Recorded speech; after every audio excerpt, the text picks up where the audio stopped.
What's going on, everybody? Welcome back to the Yankees Avenue Show on the Yankees Avenue YouTube channel. As usual, I'm Patrick Hennessy. That's Dan Work. Dan, how we doing on this fabulous Friday morning? Pat, I'm doing good. It's Friday, so you know what that means. First day of Yankee baseball is tomorrow. Now, just a little, not a split squad, but they're going on the road, play the Phillies. I think Glaber's going to be in the lineup. Yeah. Jason Mingus is going to be in the lineup. Oswaldo Cabrera is IKF. going to be in the lineup. Is that right? Did they say that? I don't know, I'm but pretty I'm sure pumped, they did. bro. Baseball's back, so how could you not be doing good? How you Yeah, doing? no, I mean, this is really what we've waited all off season for, right? Just for spring training games to start. Beginning of spring training is always fun, and then like the dog days of spring training are boring, Yeah. but baseball is right around the corner. We're gonna Including do the WBC too, which is awesome. So that's yeah, going to make spring yeah, training a little less, 100%. But we're gonna do two player previews today. And then we'll get into some other quick Yankees topics. But the first one we're gonna talk about is none other than the Yankees' really only major free agent signing this offseason. That was Carlos Rodon. And honestly, he kind of like cements himself coming in the Yankees rotation as the number two. Dan, what are like your main expectations for Carlos Rodon this season? Production wise, dude, through the roof. Now, I'm not like very concerned about his health, although I don't, and we'll get into this with over unders, but I don't expect 33 starts. But the starts he does make, I'm expecting equivalent, if not better production than Garrett Cole. Now, Rodon, I wasn't, going to the offseason. He wasn't like the main guy I wanted because I really wanted to address the offense. But as for a pitcher, there's no better guy you could have added. It really is essentially having, I mean, not just with Rodon, but we know through the Yankees 1 through 4, they're all essentially 1A aces, right? So I think what we can say is what to expect of all these pitchers is pitching to a caliber of what any other team you'd be their number one on, if that makes sense, while being healthy for October. So we'll get into the over-unders and all of that, but I really need, dude, give me 28 starts of Cy Young caliber pitching, healthy for the playoffs, easy automatic W, A+ season for me from Rodon. Yeah, I agree with everything you said. And I guess that's why when we kind of like look at his role for 2023, I think you kind of defined it perfectly, right? I mean, I'm looking at him to be like our dog right behind Cole. And before Nestor came along, like especially 2020, right? The Yankees were really missing like that solidified number two behind Garrett Cole. And don't get me wrong, like Nestor has been one of the best pitchers in baseball the last 2 seasons, but Rodon is just a dog, bro. And Thousand just like percent. that fire and just that tenacity that he's going to bring to the rotation on the days right after Garrett Cole pitches is just going to be just a deadly combination. I would say that goes down as one of the most deadly 1-2 combinations in all of baseball. It's So I think the number 1-2 punch in all of baseball. Like, I'm so sure. confident in saying that. I don't mean to cut you off. And I want a real quick comment on Nestor before we move on. And this is only really because of the difference in stuff, like just from, Nestor throws 93, 94, 95. Rodon like reaches 97, 98. Like you said, this dude is an absolute dog. And let's talk about the attitude real quick too, Pat. I mean, some of the quotes that we've seen come out of here, like since he reported to camp, first of all, absolutely meant to be a Yankee. I mean, we'll see how it turns out. But just from the things he's saying, he's ready for the pressure. He likes the idea that Yankee fans boo their players, which, was a big topic conversation in the offseason.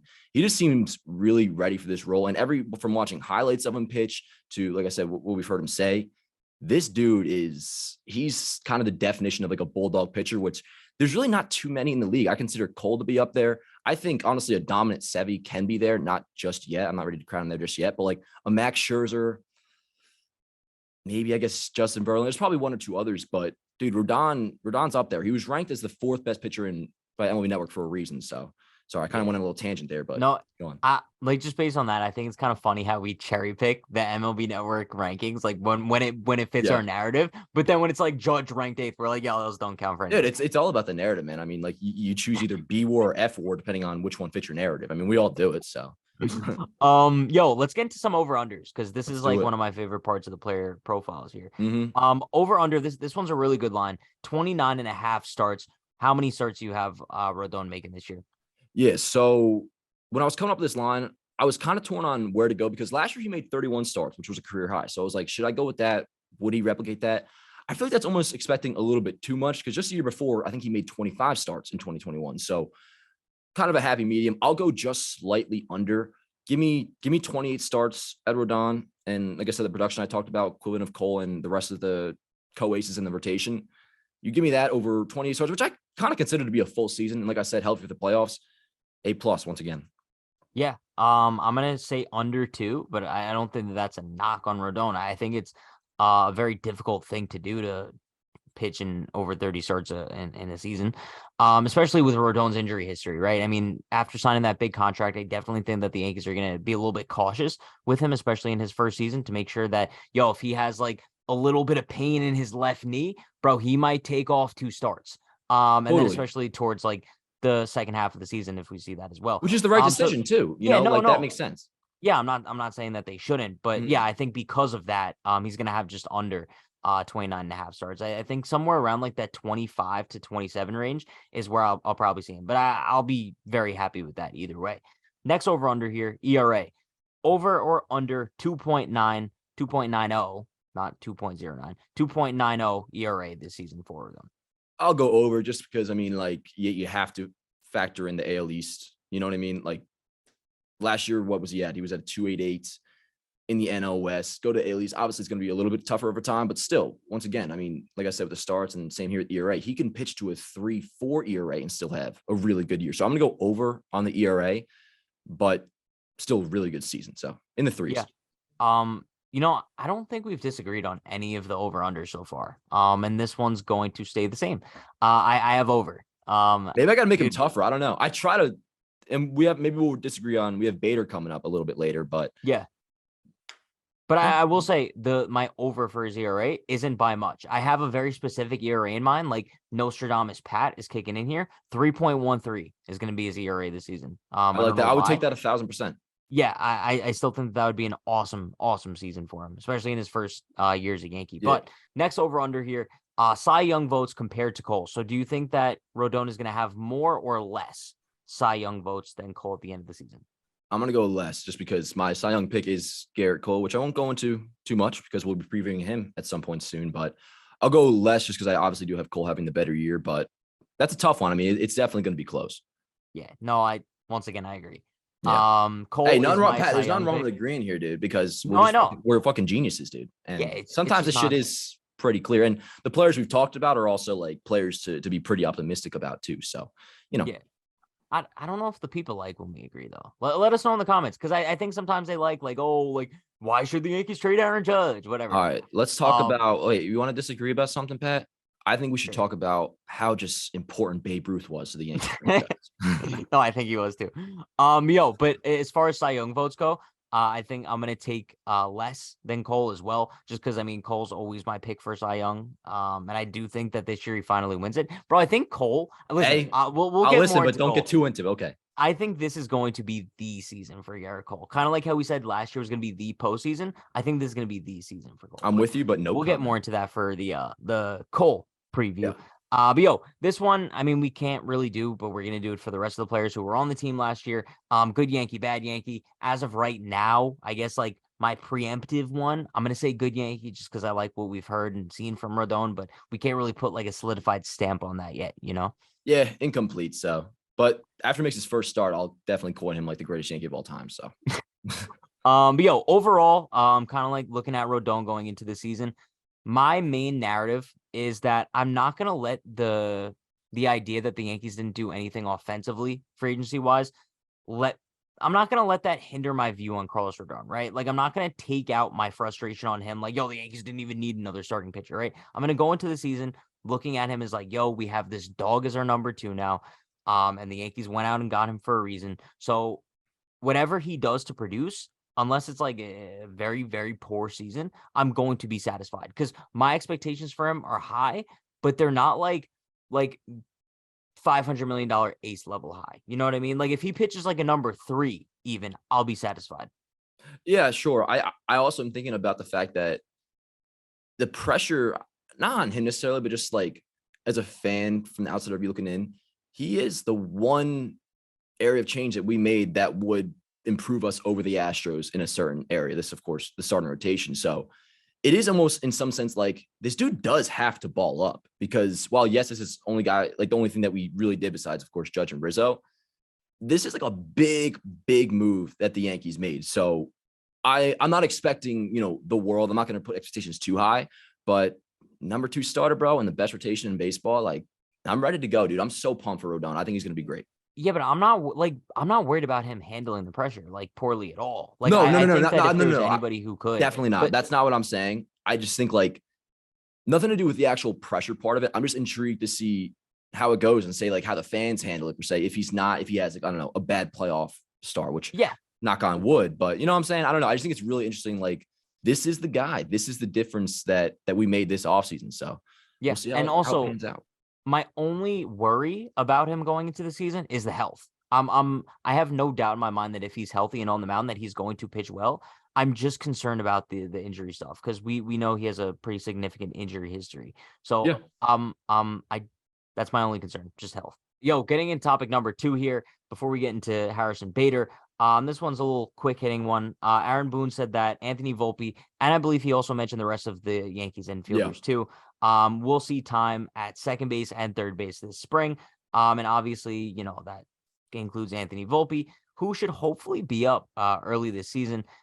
Now, do you think that this is going to be the right move for the Yankees to kind of like just, I don't know, experiment with Volpe elsewhere? Yeah, I do think it's the right idea, and I'll explain in a minute. But yo, I just want to say Volpe so far is looking good, dude. I know it's early, but 3 for 3 today in a simulated game or Thursday when we're recording this. The defense, I'm not sure if you saw that the clip I posted on Yanks. I have a little backhand play, like Yeah, not it a was cheater nice. throw, but it was nice. It was off balance throw. He's looked good so far, so that's really awesome to see. But anyways, you know, I think it's the right move. I mean, we all know Volpe's my shortstop of the future, and nothing against Peraza, but I've been very vocal with the fact that I am more than willing to put him on the trading block to acquire a piece that would put us over the hump of the Astros. But for now, Peraza is on the team, and assuming there is a world this year at some point where both of them are on the 26-man roster together, well, the gap isn't as wide defensively as some people make it out to be. Peraza is the better defender. So if that's the case with both on the team, you figure Peraza's guy at short, Volpe will probably have to play second. Now, you mentioned it. Boone also said third base is a possibility as well. I'm cool with it this year. I think, you know, just get him in the big leagues where we can find a spot to put him in the lineup. Makes total sense. Do what you got to do.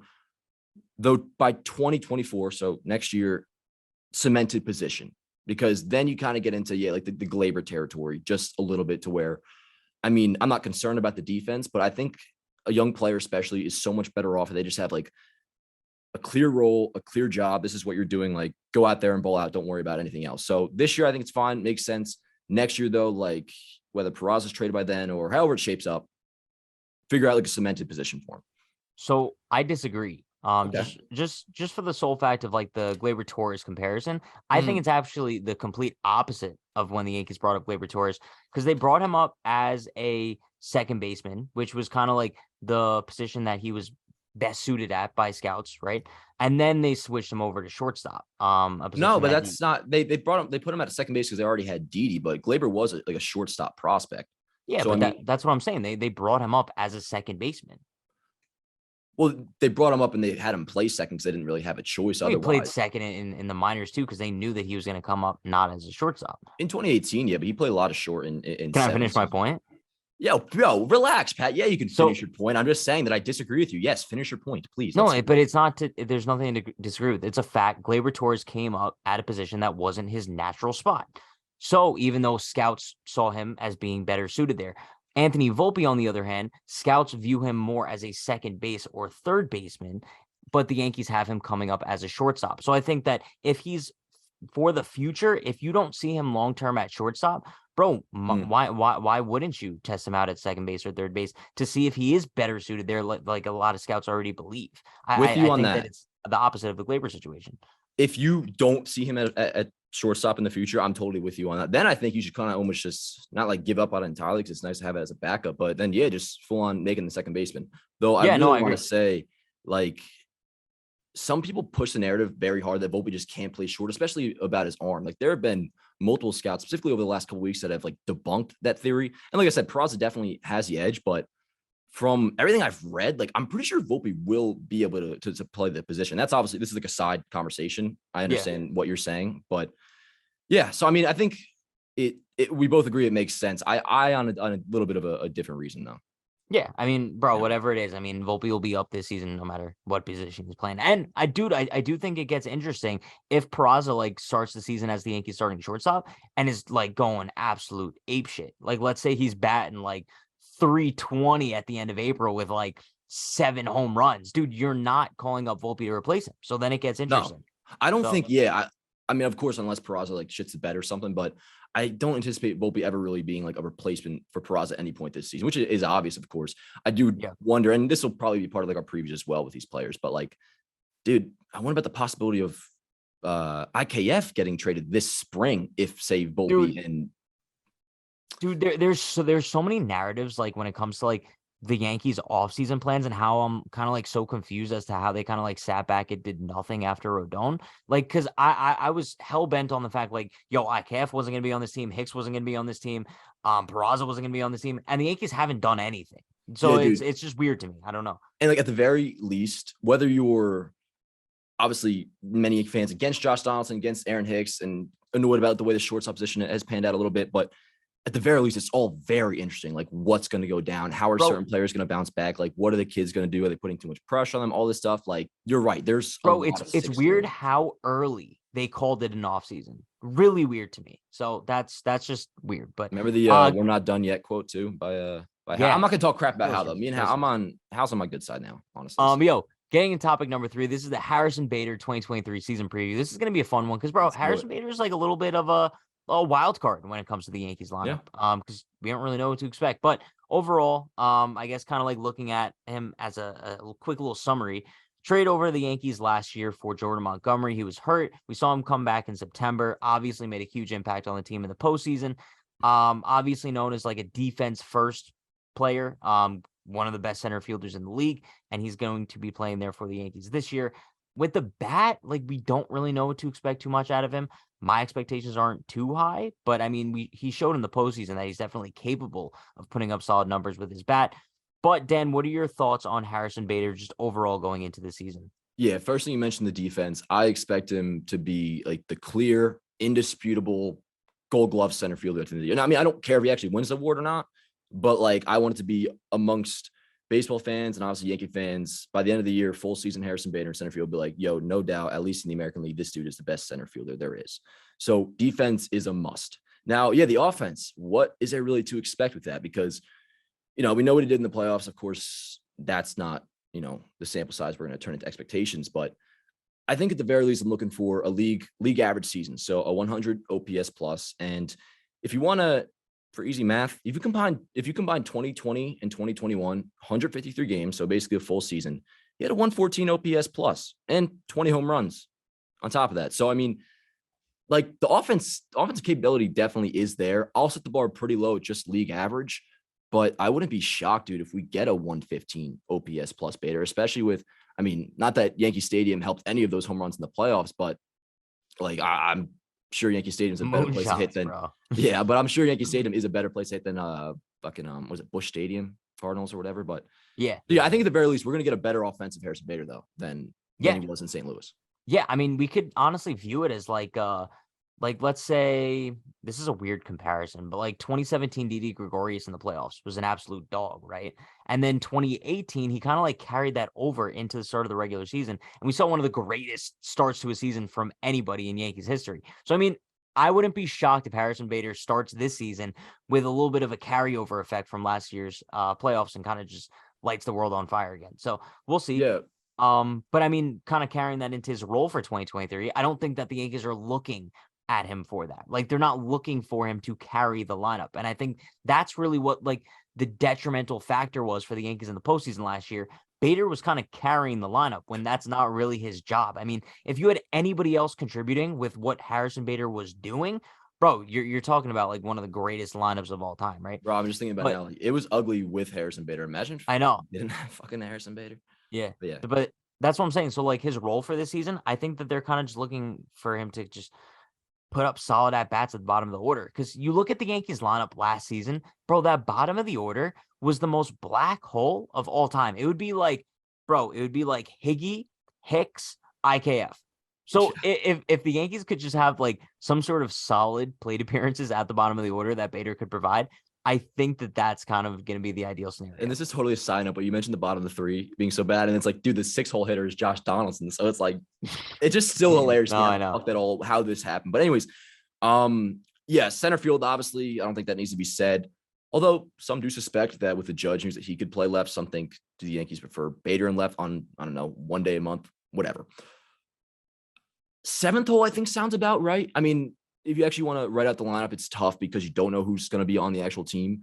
But I Yeah. think having Bader in the bottom third, one, it kind of like puts it on paper. Yo, our expectations aren't all that great, but the bottom lineup needs it. He might be like, he was if at the end of last year, dude. I mean, I know it was coming off that playoff run, but like he was legitimately could have been considered to be like the fourth best hitter on the Yankees behind Judge, Stan, and Rizzo. Now you're not going to act on that and put him in like the top 6 this year, but I wouldn't be shocked if, well, yes, starting the bottom 3 to begin the season, very quickly he could skyrocket up to 6, and then maybe if the on base is there, that could be your leadoff option, because then it does become kind of like a perfect storm a little bit, because if the offense is there, then you have the speed as well with Bader. That's a perfect leadoff guy. So it They could tried that in the conspire something postseason, awesome right? down the line. Shit, off the top of my head, I know they tried I want Glaber to at say they leadoff. did I'm one pretty game. sure they tried everything, dude. Everything. You know, So weird. I can watch ALDS highlights, but have you tried to just? I don't get No. into it, but Yeah, no. no, yeah. Let's move on. Whatever. To over unders. Yo, moving on to over unders here. Home runs, Dan. 19.5 home runs. Are we taking over or under for Harrison Bader this season?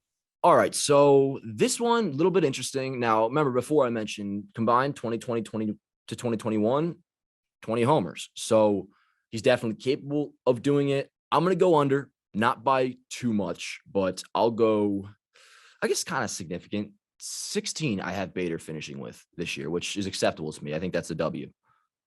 We're disagreeing for once. Okay. I'm taking the over. And I think that a lot of this is going to have to do with my theory of the carryover effect from the postseason. I think that Bader's going to start off the season ridiculous. I could totally see him having like 8 home runs in the month of April. And then I think that he finishes with 20 to 25, bro. I think That's that nice.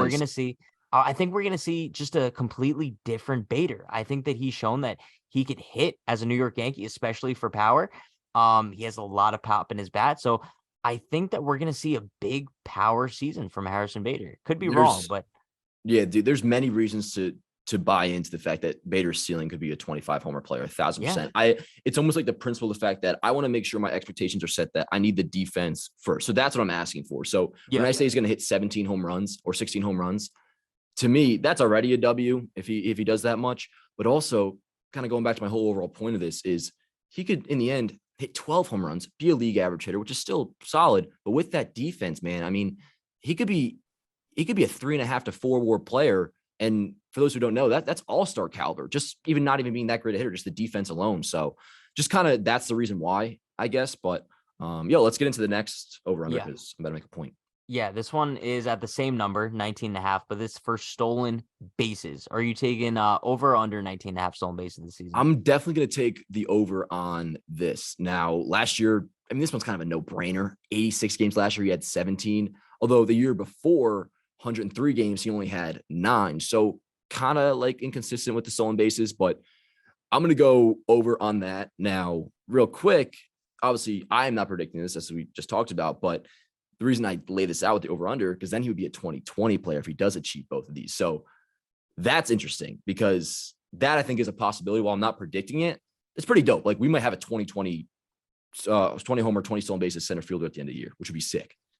I'm going to take the under. I'm going to disagree again. I think that by accumulating more power, I think that the speed is gonna take a hit a little bit, which I'm cool with because I'd rather have Bader hit 25 home runs than steal 25 bags. I could see people like differing on that, but that's just where I stand. But yeah, I mean, also the fact that like you look at his career history, he's never stolen over 20 bases in a season. So in a contract year, also where he missed like majority of the season last year due to injury, can't really see him like taking too many risks on the base paths. Also, I mean, the Yankees aren't necessarily a team that takes too many risks on the base paths, right? So I can't really for see, sure. like, But they also haven't had a player with this grit of speed for the most part. That's an everyday guy. So I'm just saying, I agree with you. It might be a little bit different of an approach with him. I'm curious to see how they do because you remember Gardner back in the day had all the speed in the world, and while he would rack up stolen base totals, bro, it would take to like fucking 8 pitches into the at bat for him to finally go. So I'm hoping if Bader is going to be a stolen base guy, I mean, this is probably what kind of makes that happen. But I'm down for him to be aggressive, bro. He has the speed. So Down But for it. it's whether or not the Yankees let him, right? So that's why I'm Yeah. taking over on the home runs, under on stolen bases. Kind of just like, bro, it's a Yankee logic. Players come here, they increase their power, but their speed goes away. That's a good point by you, Yeah. Pat. That's a good point. One last thing on Bader too. I'm hoping because the K rate did drop the last couple of years. He was right around 20% since 2021. Prior to that, he was right around 30%. Now that's closer to like what Giancarlo Stanton is, which is fine when you're getting that sort of production. I'm hoping that one, the K rate at the very least stays to what it's been the last It'll couple of go years. up. It'll Or go up because he's gonna hit more home runs, bro. well, if the That's offensive what output happens. is like equivalent to that making sense or like being worth it, then all right, word. But if he stays like, say he's a league average hitter and the K rate goes back up to 30%, which is what he used to do, that might be a problem. I also am hoping it also just continues to go down too. But Yeah. Good Yankee, bad Yankee. Good Yankee, great Yankee, New York kid, very likable. Hit in October. I don't think you could gotten off to a better start as a Yankee than Harrison Bader, unless you No, also I won a know. World I think Series. that's especially in such a short time span that he had to work with. Obviously, I mentioned it like 50,000 times already. The postseason performance, that's the main thing that we saw from Bader. Yeah. And also, just speaking of like off-season stuff, I've never seen a New York Yankee attend more Knicks games than Harrison Bader. I feel like Love that every shit, single too. night on Twitter, he was just, bro, he was sitting there courtside. He obviously loves New York. He's from New York. He loves being Yankee. He loves everything about being Yankee. He's cool. He's basically everything that like Clint Frazier wanted to be. So it's intriguing. Isn't shout out Clint. I don't usually hear you diss Clint too much. You were a Clint guy. I still am a Clint. I think that Clint's a great Yeah. guy, but I think like the life that Harrison Bader is living is everything that Clint Frazier wanted. Well, just being good. Yeah, no, I'm with you No, on no, that. no, no, no. Not just the fact of producing, but just the fact of like having like his cool celebrations. Like, bro, Harrison Bader plays the game like with like, I hate this word, but swag, bro. Like he Yeah. has like the mouth guard, he has like the cool accessories, he'll He round can the bases like doing like cool hand signs. Like Harrison Bader reminds me so much of Clint Frazier. And yeah, I just think simple that difference is that he's likable though. I think Clint was likable, but I I guess don't think so. I don't think so. I don't need to go into Clint though. I think he's. but yeah, I wish him well in Texas. I do. he's with the Rangers. I believe so. Yeah, I'm pretty sure. Interesting. Yeah. Interesting. All right, Dan, before we get into topic number 5, there's one little piece of news I guess we could bring up here. Frankie Montas, he got his surgery. Shout out Frankie Montas, one of the Yankees' greatest trades in the past 10 years. He could begin throwing in 12 weeks. Listen, do you have any thoughts on it? Because I'm kind of looking at it and I'm like, yo, if he comes back at all this season, I'm viewing it as a success. Yeah, I mean, real quick because we do got to blow by this, but this is kind of big news to me. I mean, 12 weeks he can start throwing. That puts us, I think we said what, June, 12 weeks. So Yeah. while he will have to ramp up quite a bit from there, so you're looking at probably a month and a half of rehab. This is now a different outlook than we were talking a week ago when this news broke. I mean, because now you're talking about last week, best case scenario was he might be ready by like August, September. And then it's like, yo, what are we really doing there? You're going to try to build up right before October and then get shelled? No. But now he could theoretically be like ready to go, rehabbed, feeling good already by August. And then you just have 2 months of normal pitching from there. All of a sudden, Montas kind of is a factor. And not even just that. I'm not going to lie. I'm starting to now see potentially a future with Montas. I won't go into an extension or nothing like that. But Bro, like, you're insane. no. I'm not. I'm just saying because, we see these deals with like Nathan Eovaldi, he gets his Tommy John. It's going to be different with Montas if he comes back. I'm just saying the talent, is there. If he has a healthy shoulder for a cheap ass deal, like why wouldn't you want to bring him back? I don't think that's crazy at all to say, to be honest. Bro, but I'm seeing no future with Frankie Montas right now until he proves otherwise. Bro, well, I don't want to this say is future, like not a bro, future, but I'm just saying it would make sense to bring him back on a 1-year This deal. is like planning a wedding with a girl that you took out on 3 dates and they all went very poorly. Yeah, but like, you already fucking have so much invested in this girl. You already gave her 20 grand beforehand. So you dude, but it's a waste of your time. You're like, it's not gonna work. No, it's not though. Because here's the thing: like, I gotta get my money's worth now, Pat. Like, even though it's not under like the contractual control that we traded for, if we do sign him to like a 1-year deal, like I would feel a lot better the whole thing. You could go get a different one though, the one that's actually gonna be nice. Sure, dude, it could even be a that you're gonna like. Pat, we might be talking like not a minor league deal, but like the fringe of that next year. Like he probably would get like whatever, like less than he's making this year. Did you see Luke Voigt signed a minor league deal? That's insane. I was surprised by that, dude. Yeah, crazy. Aaron might be headed that way too. But yeah. I know. Getting into topic number 5 here. This is a question from Elijah Smith. Hey, real quick, did we mention Ben Rortvedt did have his surgery as well, which is just hilarious. Dude, did you mention that? I'm sorry. No, I didn't. Okay, word. Yeah, so you forget about it because it's not real. That's that. I said we'd update you. There's that. We can move on now. What's the question, Pat? This question's from Elijah Smith. He says, do you think Yankee fans will boo Donaldson and Hicks in spring training or give it a while because it is spring training? Good ass question. I was intrigued by that. I'd like to think no. I mean, that's stupid. I think if they do boom, I won't have like a problem with it per se. Because I mean, in some way, I do expect it, but I know I wouldn't boo him. But Same.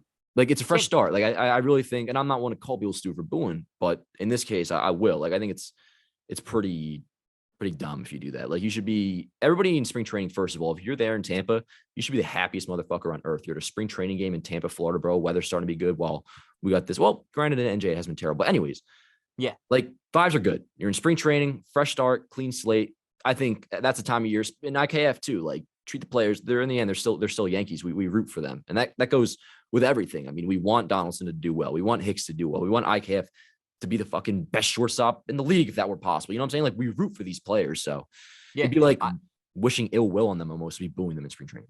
Yeah, I couldn't have said it any better. Would I have been happier if the Yankees parted ways with Donaldson, Hicks, and IKF this season? Hell yeah, bro. Like I didn't want them on the team coming in this year, but they're on the team. They're going to be taking up significant at bats, and I really, really want them to do well.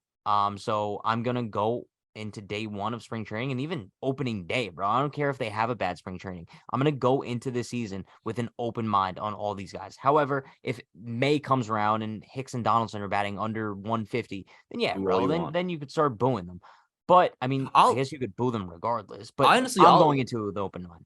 Yeah, I'll give fans like, dude, if you want to start booing, like if it's like the end of the first week in April and it's like bases juice and Hicks fucking it's the same old shit again, like Sure. That's fine. But I think spring training, it's a good question though. I hadn't really thought about that. Yeah, we'll see though, yo. We got Sunday first game on Yes at George Steinbrenner Field. Saturday at the Phillies, which will be dope. Pat, I think we're about to get out of here, bro. How you feeling? Are you like the season's kind of upon us, dude? Like I'm ready. Like, you ready to go, dude? Hell no. yes. No, I'm not actually. Just because like it doesn't feel like it yet. You know what I mean? It is. It's a little better though because, like I said in the beginning, the WBC will help out a lot. Like that'll kind of get us by with to opening day. But yo, what is socials, Pat? Where can they find you?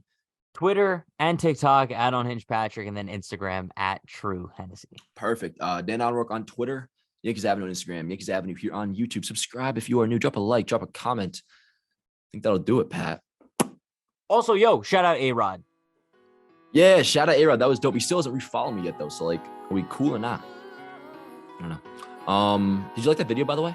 I liked it. I really liked it. Thank you. It's one of like the best stories of all time. If you haven't seen that, yo, my story of A-Rod's game 162, 2009. Check it out. Yankees Avenue. Yo, let's get the hell out of here. We'll see you guys next time. Let's go, Yankees. Her body's going like September.